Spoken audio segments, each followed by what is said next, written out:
Hello and welcome back to episode 9 of our Fight Night Champion Mode walkthrough. Here's what you should be looking for here at the start of round number 2. How much is Andre Bishop using that right hand? Because it appeared that he's severely injured and if not broken. Alright, so in this episode Andre Bishop is fighting Eldrick Johnson here, and I'm sorry that my HD PVR cut out on me here in the first round of this fight and missed one important piece of information, and basically that is that Andre Bishop has either severely hurt or broken, possibly, the right hand.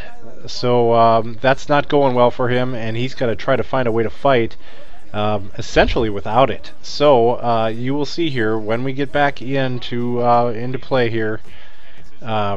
He's got to basically wing this alone left-handed, because if he throws too many punches right-handed, the stamina and the health goes way down, and he basically is vulnerable to lose this fight.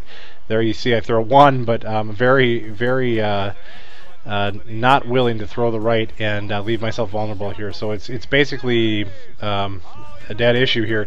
But you see the left does connect here in the third round and knocks Johnson to the canvas. So he is down for his first count here, although he will be getting back up. So as he does get back up here in round 3, as round 3 just about nears an end here, we will go ringside.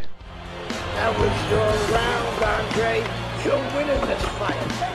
You won that round. You got this. You gotta keep chopping, Andre.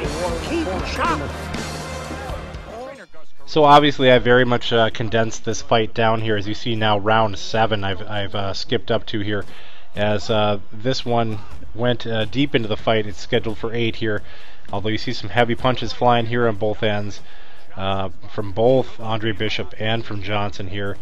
But the only disadvantage obviously to Bishop is that he's throwing lefts and lefts only. So get through round 7 here. A very consistent night by Andre Bishop. He has built up a lead on the scorecards, and nothing but good praise coming from trainer Gus Carisi. So here we are into the 8th and final round, and both fighters coming out punching hard here.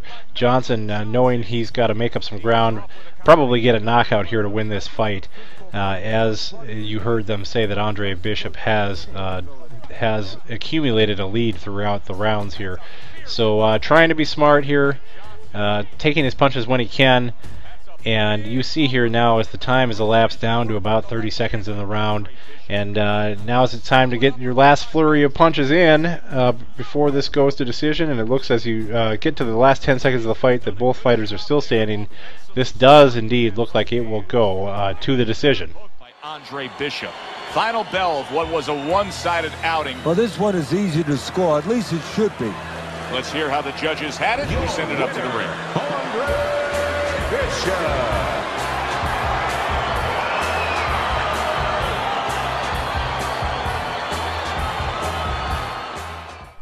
So there you have another heavyweight division win for Andre Bishop in his return to the ring. So you're going to have some more hijinks coming right about now. Isaac, what do you think of Andre Bishop as a challenger? I think you're an idiot for asking me that question. You get paid to do this? It's your first show? Challenger. I think it'll be a challenge not to kill Andre Bishop. Little Andre can't even throw a punch without breaking his hand. Those were Isaac Frost's words just a few short months ago after Andre Bishop apparently hurt his hand in a fight right here on ESPN. After only taking a short break to let the hand mend, Andre Bishop back in action tonight against heavyweight contender Reggie Stewart. Many are interested to see if the injury will have lingering effects on Bishop in what should be a very entertaining heavyweight matchup. Let's go back ringside to Joe and Teddy. Boardwalk Hall here in Atlantic City, the next stop for the heavyweight career of one Andre Bishop. How's it feel? Feels good. Feels real good. Good. Because you gotta knock this guy out with it. It's time to show the world that Andre Bishop is as good as Neil.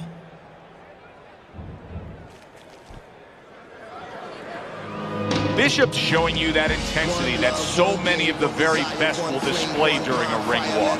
Totally focused. I never show signs of fatigue or turn tired, cause I'm the definition of tragedy turned triumph. This David ain't Goliath, I made it to the eye of the storm, feeling torn like they fed me to the lions. Before my time start to wind down like the Mayans, I show them how I got to grind down like the science.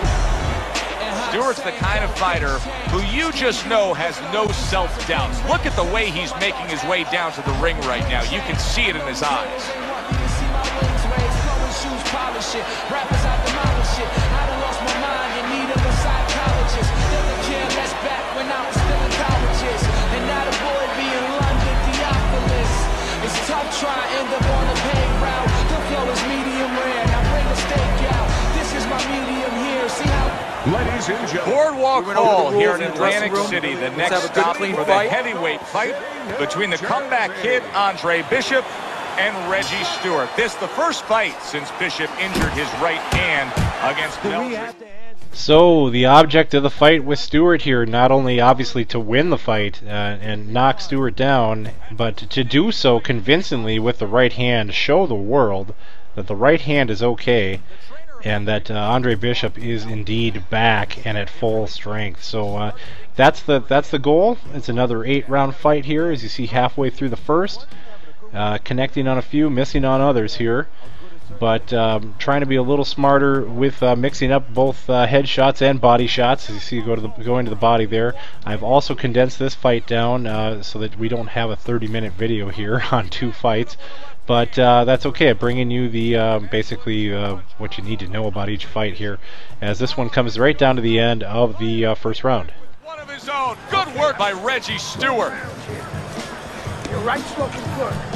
Let's keep feeling it out. Let me know how it feels, all right? If it doesn't feel 100%, just fight.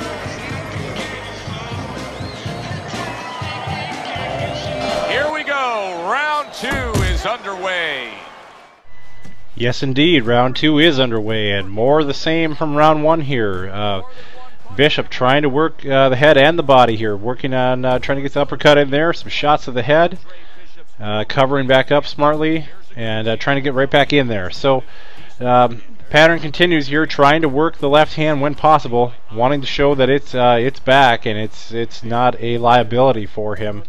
And he's definitely connecting on both left and rights there, as well as trying to work both upper body or head and body here. So a few shots there, not connecting at all. He's got to watch it there and cover the face, which he's not doing quite enough there at times. But there he covers up. So coming down again to the end of round 2 this time here, as you see down to the last 10 seconds here, and both fighters trying to get their shots in here before the bell goes. Keep this Carisi stresses to Andre Bishop to control every second of the 3 minutes of a round. He did so in that last round. Yeah, and the way he did it was by controlling range. He's very good at making sure he's the master of distance. So 2 in the books, and round 3 starts with the very same goal. Nothing's changed from the first 2 rounds. Knock Stewart out with that right hand. That is indeed what Bishop will try to do here. Whether it'll be a body shot or a head shot, doesn't really matter as long as it's the right hand. So he's working both here, and Stewart backing off a bit here now at the 2-minute mark. Now as they come back together, both fighters a little cautious to get too close to each other here, in fear of taking the big shot to the chin here. And who can blame them here? Nobody wants to get knocked out, and they want to work their game. So a lot of shots not connecting here at this point, as both fighters a bit cautious. But now here getting in a little close, and you're starting to see a few more shots land, as Bishop is trying to get in there and work the body a little bit as well as work the uppercuts. And you got under a minute now in round 3, and no one has scored that knockout punch to date here. So Bishop has definitely got some work to do still at this point. Now here, stunning him just a bit, but this round is about to end and run out here, just as the other 2 had. Relax. That's exactly what I know. Let's keep that. Okay, so Stewart has lasted 3 full rounds with Bishop here, and obviously would like to prolong this fight here, as he has no intentions of being knocked down by Bishop. But Bishop's getting a little bit impatient here and would like to see this fight end by knockout. He does not want this thing to go the full length. Does not want to have to try to get into the later rounds to get this knockout when he might be tired here. So he's going to go on the offensive, and he's going to get right in there and try to get some real good connections here, both to head and body. And he's starting to make a little bit of headway here, as he's got Stewart back on his heels now, and charging hard, and it will finish there with a body shot, although he was quite stunned by the point that body shot came in. There's the real blow to the head, and it's finished off right here. Shot right to the gut and to the canvas. So will Stewart get up here after going into the 4th round? Yeah, nope, he's not going to be able to stagger back up. So that is your fight. Is perfectly fine. An impressive knockout victory with that right mitt. Isaac, which Bishop brother hits harder? Which Bishop brother hits harder? That's your question? I get these people. Well, neither one of them can punch like me. I can guarantee you that. But between the two of them, well, I'd say little Andre hits harder. I mean, the jailbird's washed up now, and he was a genuine contender. But the big baby, well, the big baby has always been a pretender.